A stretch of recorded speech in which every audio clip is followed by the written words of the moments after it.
Hello मेरे प्रिय मित्रों, मेरे दोस्तों, मेरे लाडले, कैसे हैं आप लोग। उम्मीद करते हैं कि आप लोग बहुत ही मस्त होंगे और पढ़ाई लिखाई में व्यस्त होंगे। तो आज मैं आप लोग के बीच में नया एपिसोड लेकर आया हूं जिसका इंतजार बेसब्री से था। बार बार कमेंट आ रहे थे, सर साइंस का कुछ ऐसा क्वेश्चन लेके आइए जो 2024 में धमाल मचाएंगे।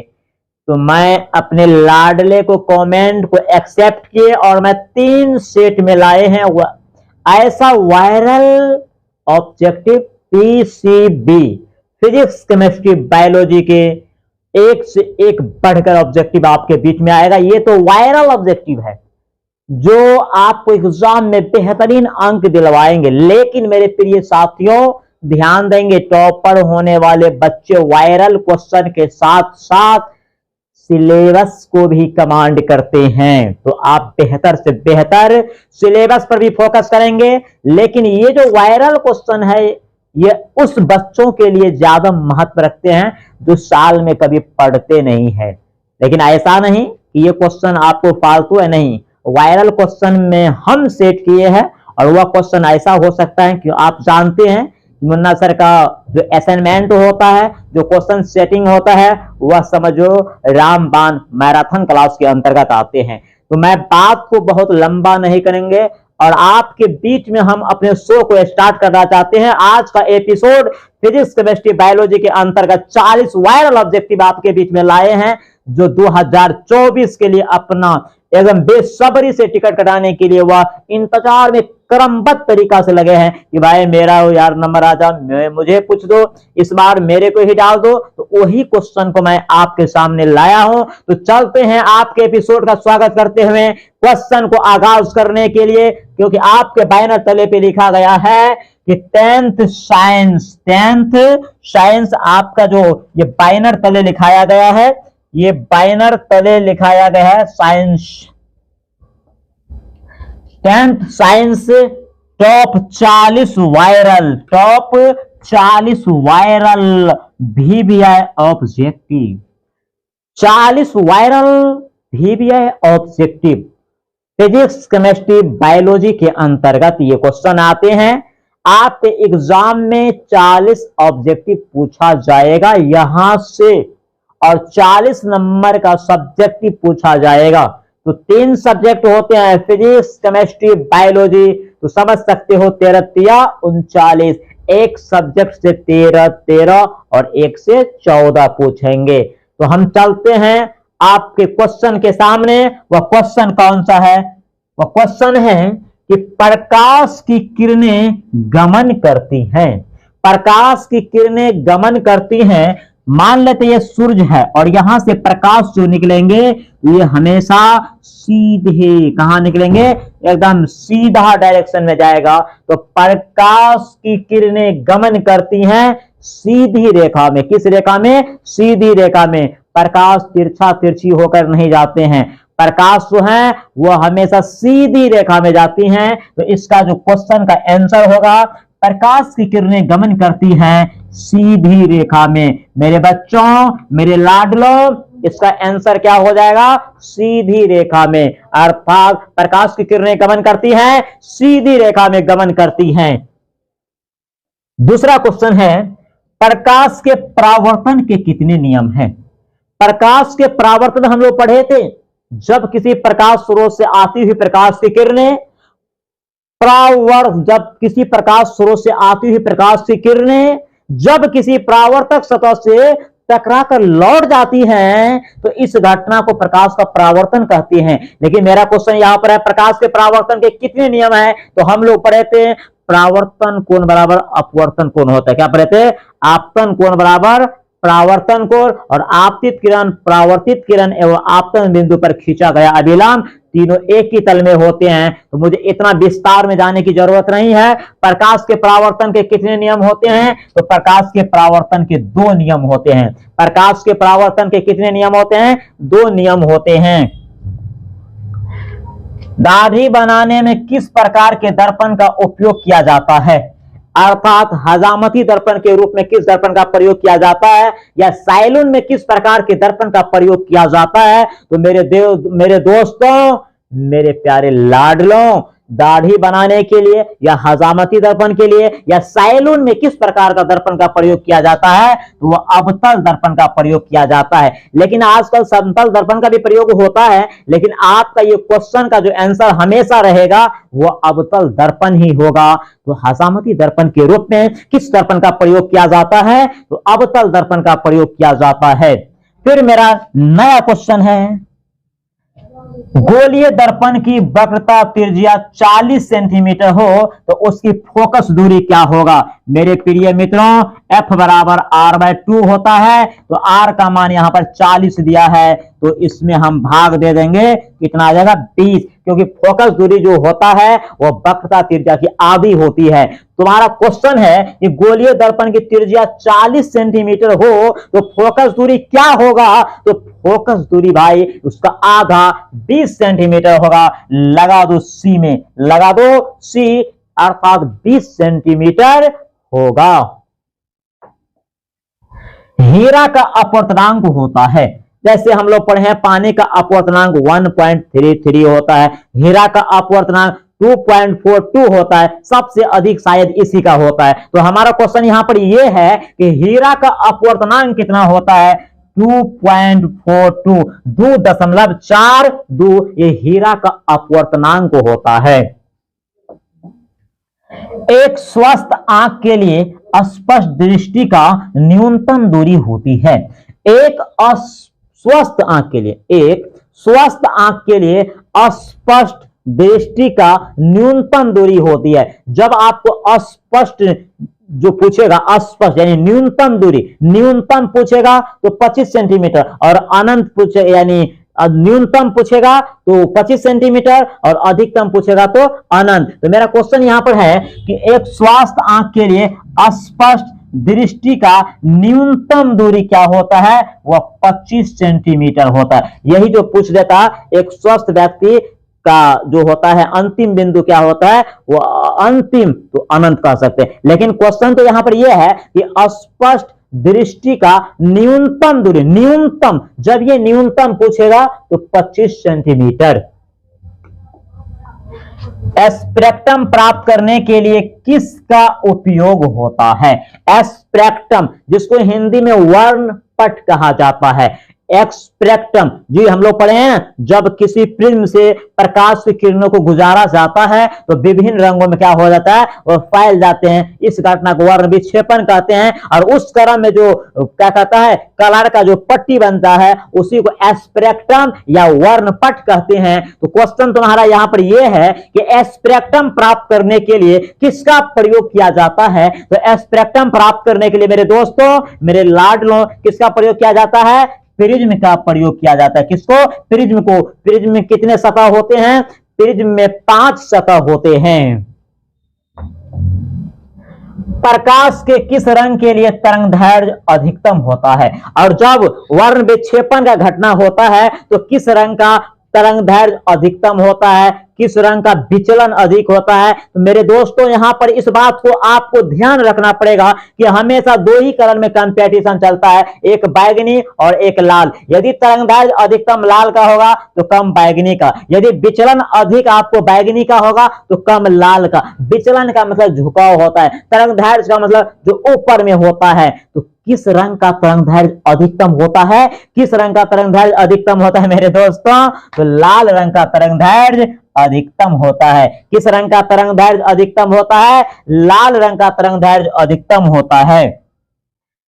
ताप बढ़ने पर चालक का प्रतिरोध, अच्छा ताप बढ़ने पर, जब कंडक्टर में ताप बढ़ेगा तो इसका जो प्रतिरोध है वह भी बढ़ जाएगा। ताप बढ़ने पर चालक का प्रतिरोध क्या होता है, बढ़ता है। और प्रतिरोध कमेगा तो क्या कहते हैं, ताप कमेगा तो प्रतिरोध भी कम जाएगा। तो ताप बढ़ने पर चालक का प्रतिरोध क्या होता है मेरे गुलाबों, ताप बढ़ने पर प्रतिरोध जो होता है उसका बढ़ जाता है, चालक का प्रतिरोध बढ़ जाता है। विद्युत धारा का एसआई मात्रक क्या है। अच्छा विद्युत धारा, विद्युत धारा का एसआई मात्रक यानी सिस्टम यूनिट या इकाई या मात्रक क्या होता है, यानी करंट को किसमें मापा जाता है। अरे भाई विद्युत धारा का एसआई मात्रक एम्पियर होता है। विद्युत धारा कैसा मात्रक एम्पियर होता है, इसे ए से भी सूचित किया जाता है। विद्युत धारा कैसा मात्रक क्या होता है एम्पियर। हमारा तो सोच था कि पहले हम मैथ को, इधर हिंदी को, ये मैथिली सब जो होता है छोटा छोटा टॉपिक जिसमें 100 नंबर आता है उसको कंप्लीट करें, लेकिन मेरे बच्चों ने कमेंट इतना कर दिया कि सर साइंस का क्वेश्चन थोड़ा लेकर आए। जी साइंस का क्वेश्चन तो ऐसा लगा सुनामी ला देंगे, थोड़ा सा इंतजार रखिएगा, एक एक क्वेश्चन आपके दिल और दिमाग के फेफड़ा में घुसा देंगे। आप तो थोड़ा हमें समय दीजिए जी, एकदम तहलका मचा देंगे।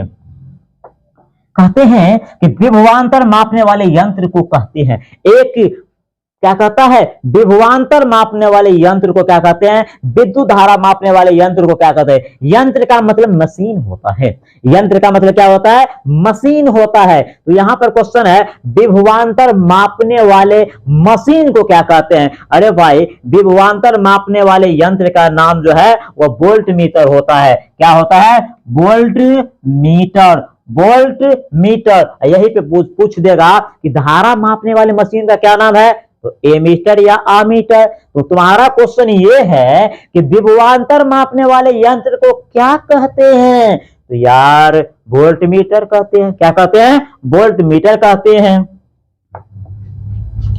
आमीटर को विद्युत परिपथ में कैसे जोड़ा जाता है, आमीटर को विद्युत परिपथ में कैसे जोड़ा जाता है। दो क्वेश्चन, एक वोल्ट मीटर को और एक एमीटर को। एमीटर को विद्युत परिपथ में श्रेणी क्रम में जोड़ा जाता है और वोल्ट मीटर को पार्श्व क्रम या समांतर क्रम। तो तुम्हारा क्वेश्चन ये है कि एमीटर को यानी आमीटर को विद्युत परिपथ में कैसे जोड़ा जाता है, तो श्रेणी क्रम में जोड़ा जाता है। ऐसा कोई क्वेश्चन नहीं जो तेरे पेपर में ना आए, समझ में आ गया।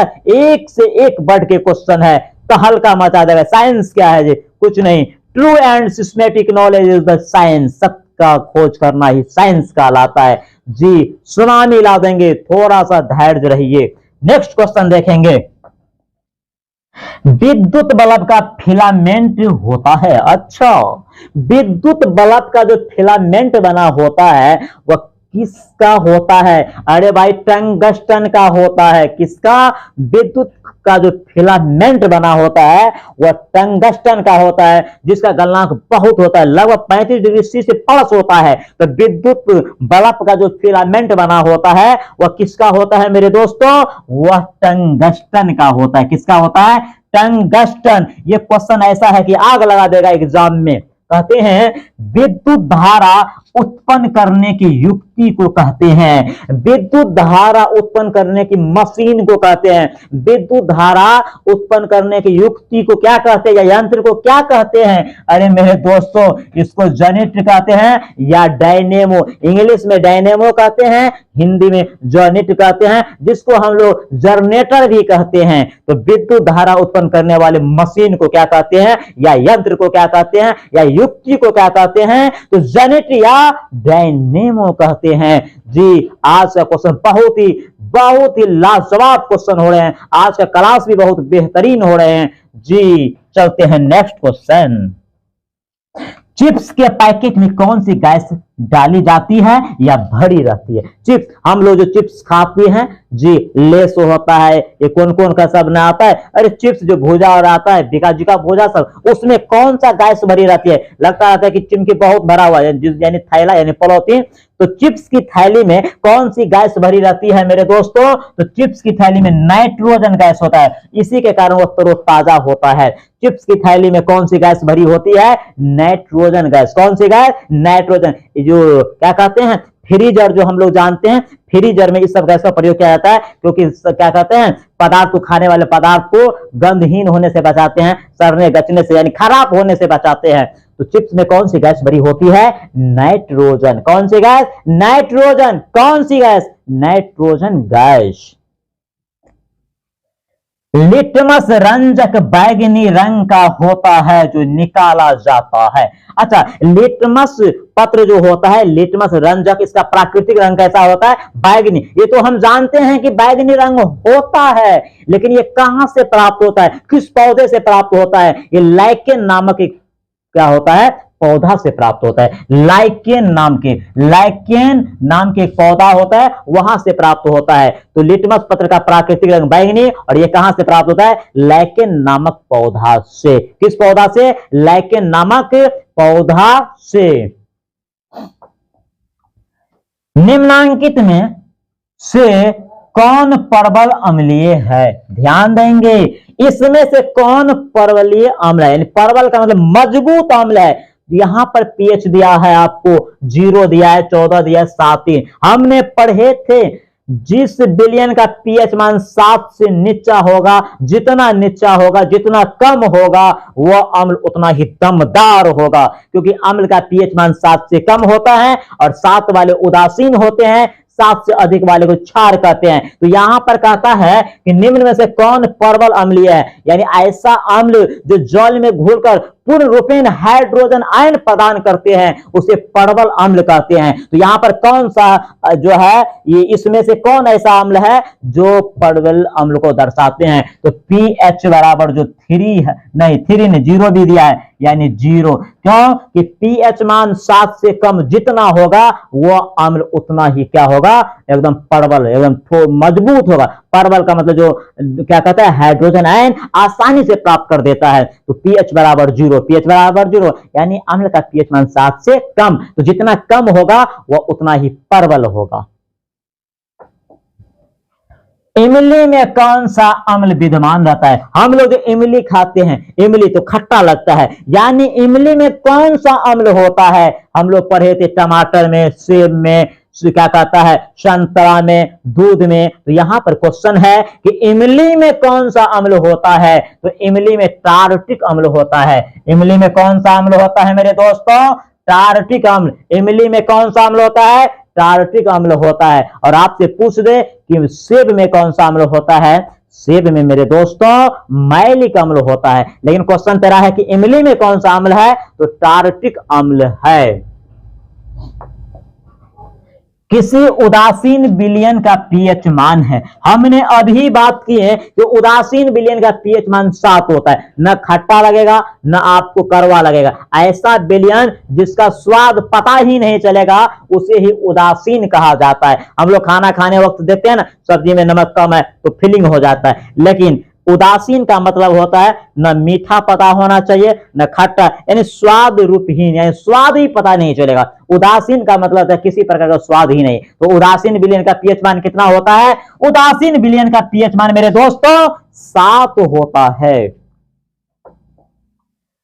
शुद्ध सोना को व्यक्त किया जाता है, शुद्ध सोना को, अच्छा शुद्ध सोना शुद्ध सोना जो होता है वह 24 कैरेट का होता है। जो भंगुर होता है, जिसको हम आसानी से तोड़ सकते हैं, उसे शुद्ध सोना को 24 कैरेट कहा जाता है। लेकिन आभूषण जो बनाया जाता है, मां बहन को जो बना के, यानी जेवर जिसको हम लोग बोलते हैं गहना जेवर, वह जो बनता है वह 22 कैरेट का होता है। उसमें 2% जो है ना तांबा मिला दिया जाता है, यानी दूसरा पदार्थ मिला दिया जाता है। तो शुद्ध सोना जो होते हैं वो 24 कैरेट के होते हैं। कितने कैरेट के? 24 कैरेट के होते हैं। तो शुद्ध सोना कितने कैरेट के होते हैं? 24 कैरेट को लगा दीजिए, शुद्ध सोना 24 कैरेट।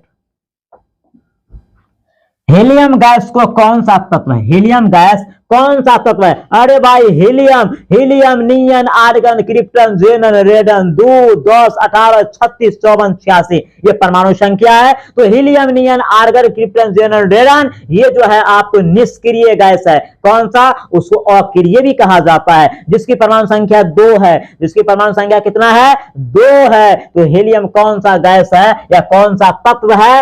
अक्रिय, यानी ये भाग नहीं लेता, ये रिएक्शन नहीं करता है, ये अक्रिय यानी क्रिया में भाग नहीं लेता है। तो हीलियम कौन सा? हीलियम की जगह पे नियन भी आ सकता है ना, नियन भी आ सकता है, क्योंकि 6 निष्क्रिय गैस है। कितने निष्क्रिय गैस है? हीलियम, नियन, आर्गन, क्रिप्टन, जेनन, रेडन, 2, 10, 18, 36, 54, 86। तो हीलियम कैसा तत्व है? हीलियम अक्रिय या निष्क्रिय तत्व है। आज बहुत मजा आ रहा है जी, आज मजा कुछ ज्यादा ही आ रहा है, क्योंकि गर्मी है तो गर्मी में भी क्या है? ठंडी है, क्योंकि मजा है। ध्यान देंगे।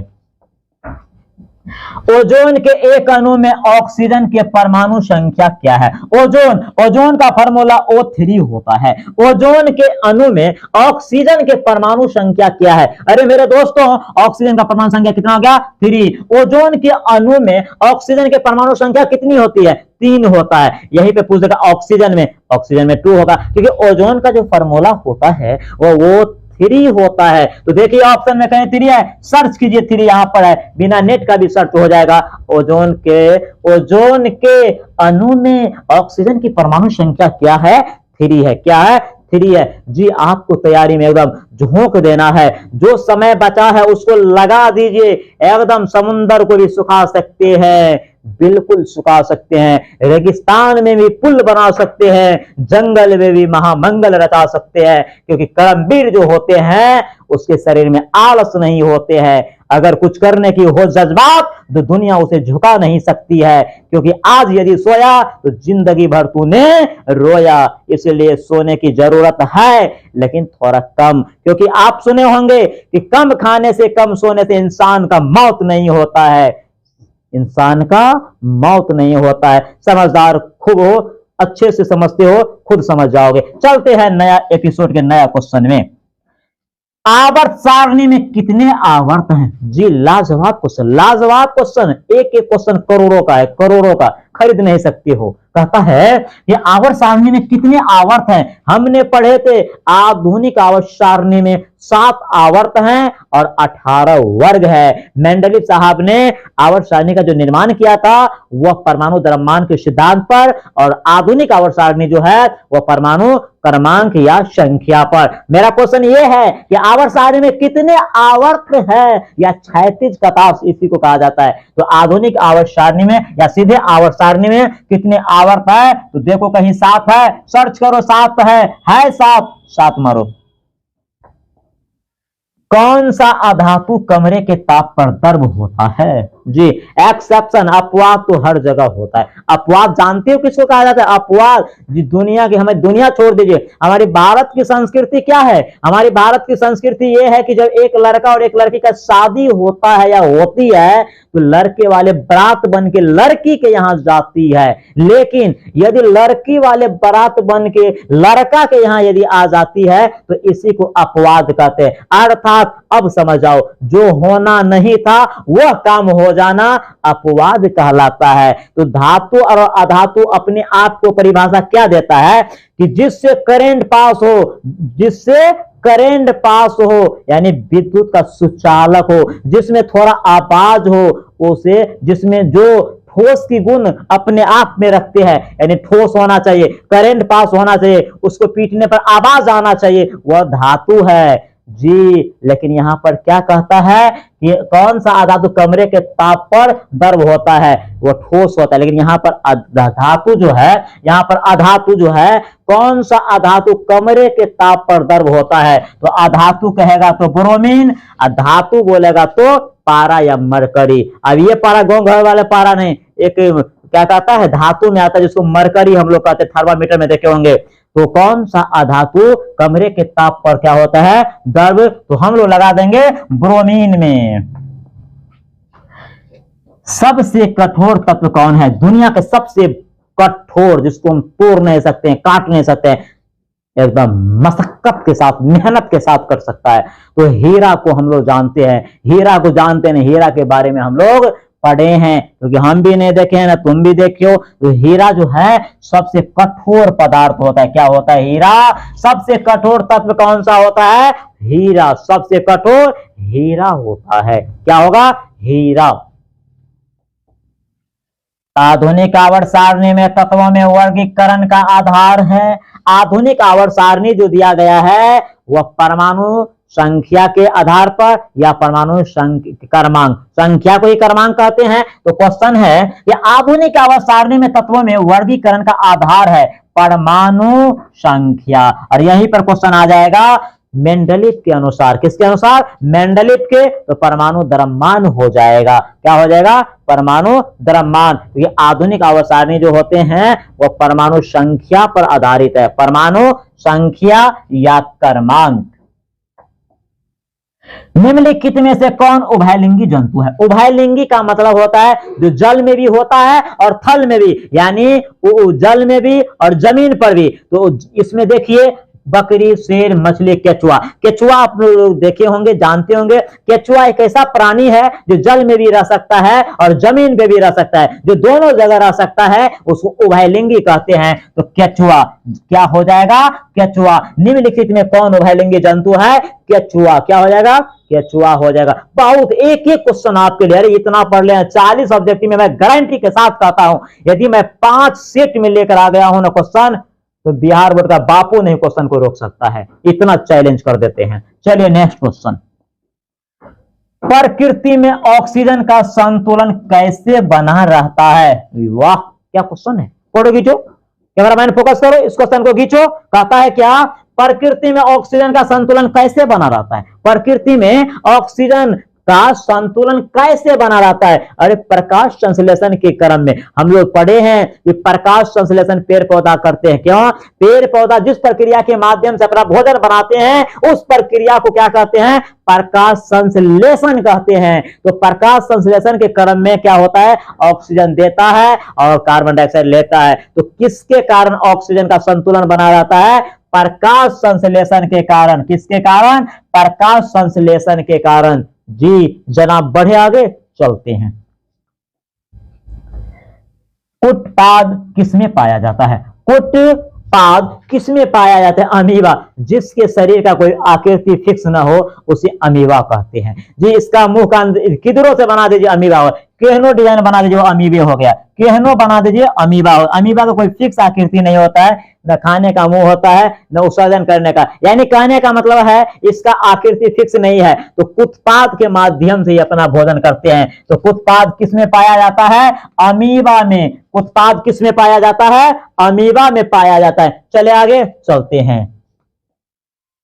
प्रकाश संश्लेषण क्रिया में ऑक्सीजन बाहर निकलता है। अच्छा, प्रकाश संश्लेषण जब होता है, पेड़ पौधा जब अपना भोजन बनाते हैं उस क्रम में क्या लेता है? खनिज लवण लेते हैं मिट्टी से, सूर्य के प्रकाश से ऊर्जा लेते हैं। समझ में आ रहे हैं जी? उसके पास क्या कहता है? वायुमंडल से कार्बन डाइऑक्साइड लेते हैं, उसके बाद वो रिएक्शन करता है। प्रकाश संश्लेषण का समीकरण कबो कबो आता है, हमें ऑब्जेक्टिव यहाँ पे पढ़ना है। क्वेश्चन तेरा ये है कि प्रकाश संश्लेषण क्रिया में ऑक्सीजन बाहर निकलता है। प्रकाश संश्लेषण के क्रम में जो ऑक्सीजन बाहर निकलता है वह जल से, कहां से? H2O, यानी जल का अणु टूट जाता है और ऑक्सीजन बाहर निकल जाते हैं। तो किससे? जल से। आपको एग्जाम में जब ये आएगा तो वहां पर विश्लेषण का जरूरत नहीं है, हम जानते हैं। जब सब्जेक्टिव आएगा, और सब्जेक्टिव जब हम लोग पढ़े थे तो एकदम तोड़ तोड़ कर पढ़े थे, तो ऑक्सीजन कहां से निकलता है प्रकाश संश्लेषण के क्रम में? तो जल से। कहां से? जल से निकलते हैं।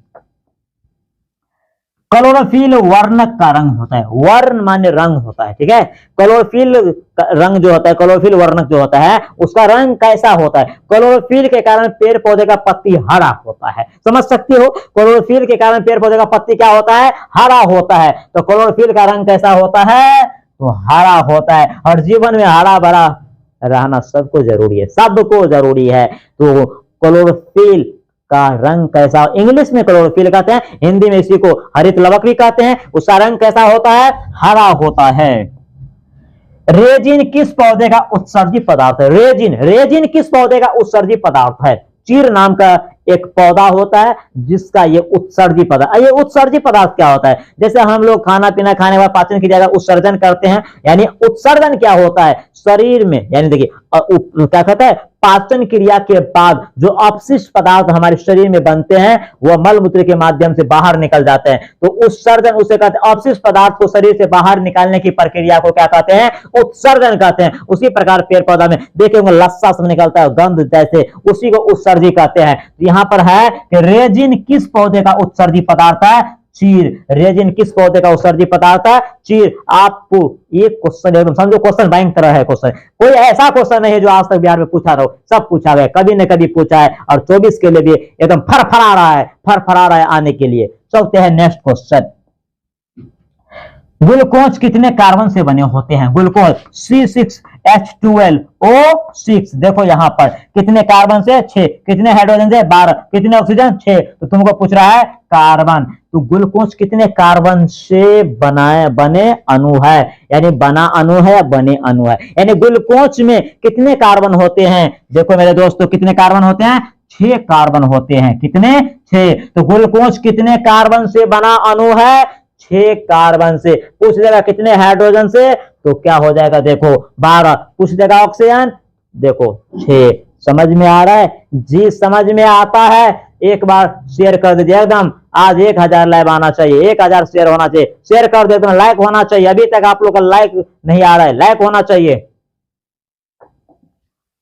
मनुष्य के दांत की सबसे ऊपरी परत क्या है, मनुष्य का जो दांत होते हैं उसका ऊपरी परत क्या होते हैं, उसको ऊपरी परत क्या होता है, इनामेल होता है। इनामेल, हम लोग दांत पढ़े थे ना जी, दांत 4 प्रकार के होते हैं। दांत कितने प्रकार के, 4 प्रकार के। आपका क्वेश्चन क्या है कि मनुष्य के दांत की सबसे ऊपरी परत क्या है, इनामेल होते हैं। विरसन द्वारा स्रावित हार्मोन को कहते हैं, विरसन द्वारा, ये पुरुष में पाए जाते हैं। विरसन द्वारा जो स्रावित हार्मोन होते हैं उसको क्या कहते हैं, टेस्टोस्टेरोन। टेस्टोस्टेरोन, ये विरसन द्वारा स्रावित हार्मोन होते हैं, टेस्टोस्टेरोन। समझ में आ गया, कहता है कि विरसन द्वारा स्रावित हार्मोन को कहते हैं टेस्टोस्टेरोन। मानव मादा के कौन जनन तंत्र का भाग नहीं है, मानव मादा के कौन जनन तंत्र का भाग नहीं है, यानी जनन प्रक्रिया में मादा का कौन ऐसा भाग है जो भाग, क्या कहता है, मानव मादा के कौन जनन तंत्र का भाग नहीं है, इसमें से कौन मादा यानी फीमेल में नहीं पाए जाते हैं। देखो अंडाशय फीमेल में होता है, गर्भाशय फीमेल में होता है, ये डिंबवानी भी होता है, यानी शुक्रवाहिका नहीं होते हैं। कहता है मानव मादा के कौन जनन तंत्र का भाग नहीं है, शुक्रवाहिका। शुक्रवाहिका ये पुरुष में पाए जाते हैं। शुक्राणु बनता है, शुक्राणु कहां बनता है, विरसन में। शुक्राणु कहां बनता है, विरसन में। शुक्राणु कहां बनता है, विरसन में बनता है। परागकोश में होते हैं, परागकोश में क्या होते हैं, परागकोश में होते हैं, परागकोश में क्या होते हैं, हम लोग पढ़े थे ना, परागकोश में परागन होते हैं फूल का। जब हम लोग प्लांट के बारे में जब पढ़ रहे थे, जब पुष्पी चैप्टर में हम लोग आए थे, प्लांट के बारे में, पेड़ पौधा के बारे में जब हम लोग पढ़ रहे थे, तो परागकोश में हम लोग पढ़े थे परागकण होते हैं। परागकोश में क्या होते हैं, परागकण होते हैं। मुकुलन द्वारा प्रजनन किसमें होता है, मुकुलन द्वारा प्रजनन किसमें होता है, ईस्ट में। मुकुलन द्वारा प्रजनन किसमें होता है, ईस्ट में। आप बोलेगा सर ये कैसे, ये सब क्वेश्चन का ना ऑप्शन चेंज होगा ना लैंग्वेज चेंज होगा, ये सारे क्वेश्चन आपके एनसीईआरटी पैटर्न पर है, आपके एनसीईआरटी के बुक से है। मुकुलन द्वारा प्रजनन होते हैं किसमें, ईस्ट में। किसमें, ईस्ट में होते हैं। मनुष्य में कितने जोड़े गुणसूत्र पाए जाते हैं, मनुष्य में एक ऑटोसोम होता है, एक क्रोमोसोम होता है। मनुष्य में कितने जोड़े गुणसूत्र पाए जाते हैं, 23 जोड़े। एक जोड़ा में 2 होता है। यहीं पर यदि क्वेश्चन पूछ दे कि मनुष्य में कितने गुणसूत्र होते हैं, तो हम लगा देंगे 46। लेकिन यहाँ पर पूछा है जोड़ा, तो 23 दूना 46। कितने जोड़े होंगे, 23 जोड़े। मनुष्य में कितने जोड़े गुणसूत्र पाए जाते हैं, 23 जोड़े। आज का एपिसोड में ये आखिरी सवाल था, 40 नंबर। आज हमने एपिसोड यानी पीसीबी, फिजिक्स, केमिस्ट्री, बायोलॉजी का हमने एक सेट पढ़े 40 वायरल ऑब्जेक्टिव। वायरल मतलब ये क्वेश्चन आपको, यदि 40 क्वेश्चन को हमने और आपने मिलके यदि अच्छे से समझ जाएंगे, यानी दिमाग में एक्टिव कर देंगे, तो मैं दावे के साथ कह सकता हूं इसमें से कम 12-13 क्वेश्चन आपको हर हाल में पूछेगा। अगर समझ सकते हो, एक एपिसोड में यदि 12-13 क्वेश्चन हमें प्राप्त हो सकता है, तो 5 यदि एपिसोड इसी तरह से पढ़ लेंगे तो 12-5 60। मुझे जरूरत कितना है, 40 का। अरे कम समय में भी हम कर सकते हैं, क्योंकि देखे होंगे मैच में जब रन ज्यादा हो अब बॉल कम होता है, तो उस समय में बैट्समैन एक ही दुखी यानी सिंगल डबल पर नहीं भरोसा, सिर्फ बाउंड्री लाइन से बाहर 6 रन या 4 रन पर भरोसा करता है। तो हम लोग भी अब समय जब कम है, समय कम, अरे पढ़ने में तो मजा कम समय में ही लगता है, कम समय में पढ़ने में मजा लगता है। और यहां पर कम समय में भी हम टॉप हो सकते हैं, लेकिन आपके एक अच्छे गुरु मिलना चाहिए, अच्छे डायरेक्शन हो मिलना चाहिए, अच्छे दिशा में आपको ले जाने वाले साथी होना चाहिए जी। अरे जीत का मजा तब मजा आता है, जीत का मजा उस वक्त आता है जिस वक्त सारी दुनिया तुम्हें हराने के लिए बेसब्री से इंतजार में रहता है। उस समय में जीत का मजा कुछ और है, और जीत के जब हम दिखाएंगे अपने आप सबका सर झुक जाएगा, नीचा हो जाएगा। कोई बात नहीं, आज जमीन पर बैठ के पढ़िए, कल एकदम स्टेज पे तहलका मचाएंगे। जो आज झुकता है वह कल झुकाता है। इसीलिए अपने जवानी को थोड़ा कंट्रोल में रखिए, अपने बेस को बना के रखिए, अपने मन को, अपने दिल को और दिमाग को एकदम साइलेंट मोड में रखो। जी, मन आपका यदि उधर से उधर होता है तो कंट्रोल कीजिए। जिस तरह से गाड़ी को कंट्रोल किया जाता है ब्रेक के माध्यम से, उसी प्रकार अपने मन को, अपने चित्त को कंट्रोल कीजिए। क्योंकि बेटा सुने होंगे कि गई जवानी फिर वापस ना आई, कतवु घी मलिदा खाई। गई जवानी फिर वापस ना आई, कतवु घी मलिदा खाई। जो समय तुम्हारा चल जाएगा दोबारा लौट के नहीं आएगा। तो चलते हैं, आज का एपिसोड को यहां पर संपन्न करते हुए आप लोग के बीच से जाने के तो मन नहीं, लेकिन जाना बहुत दूर है। तो मैं चलता हूं आपको छोड़कर उदास मुद्रा में। तब तक के लिए जय हिंद, नमस्कार, वंदे मातरम।